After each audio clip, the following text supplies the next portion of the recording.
Good morning. Today we're thinking about the way that technology influences our social structures and the way we interact with one another. Humans, as we know, have always lived in groups. Without this arrangement, our species would have died out long ago. But now, the way we see and define our group is changing. I'd like to start by mentioning the research of American sociologist Mark Granovetter in 1973. It was Granovetter who first coined the term weak ties, which he used to refer to people's loose acquaintances, in other words, friends of friends.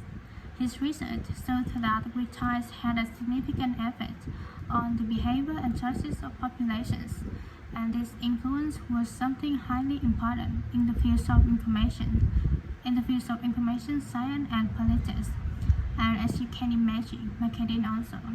So these friends of friends, people we might spend time with at social or work gatherings, might not be like us, but they can still have a positive influence because we share the same sorts of interests. That's enough to make a connection, and this connection can turn out to be more beneficial than we might suspect. An example of how the connection can influence us is when our weak ties get in touch and pass on details about jobs they think might be suitable for us. Well, since Granovetter first came up with this theory, his work has been cited in over 19,000 papers. Some of these studies have looked at how weak tie networks are useful to us in other ways, and one thing that seems to improve as a result of weak tie influence is our health. Today, our number of weak tie acquaintances has evolved due to the internet, to the phenomenon of online social networking. This is still a relatively new way of communication, something that has a huge amount of potential. But also, as with any invention, it brings with it a new set of problems. Let's start with the benefits. Without question, online social networking allows us to pass on the latest news, to be up to date with local and global events, and for many, this information comes from sources more trustworthy than local media. So this one key point in favor of online social networking. I know that it's also being used by students as a means of increasing their chances of success in the way that lecture notes can be shared and ideas discussed.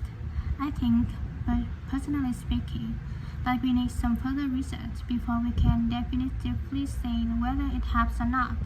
There's also been a great increase in the number of networking sites devoted to sharing advice on health issues, but there are as yet no studies to prove the reliability of that advice.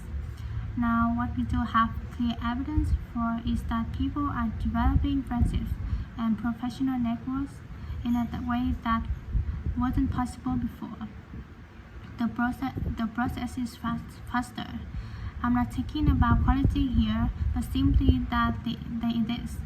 And it's debatable whether the number of online friends that you have increased your level of self-confidence. That's perhaps an area of research some of you might be interested in following up. Turning to the problems, there are any numbers of articles connecting online activities to falling levels of physical fitness, but it's too easy to blame the internet for our social problems. The poor grades of school children are also frequently linked to the time spent on social networking sites, but it would be naive to believe there are no other contributing factors. One real concern, however, is the increase in the amount of fraud. Well, for example, people are using the personal data of others, but they've put online for criminal purposes. This kind of activity seems likely to continue, and then certainly for employers.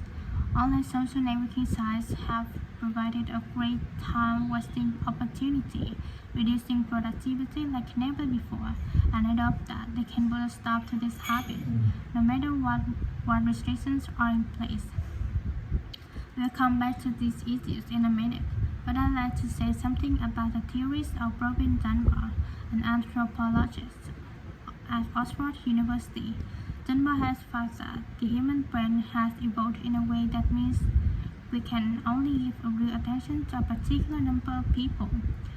150, apparently.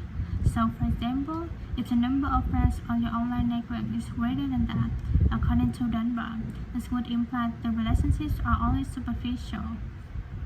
Dunbar is not against online relationships, but he maintains that face-to-face interaction is essential for the initial creation of true friendships and connections. He is concerned that for young people, if the only experience of forming relationships is online, this doesn't allow them to form the ability or acquire the strategies for maintaining relationships. For example, in situations where negotiation and diplomacy is required, or where it's essential for.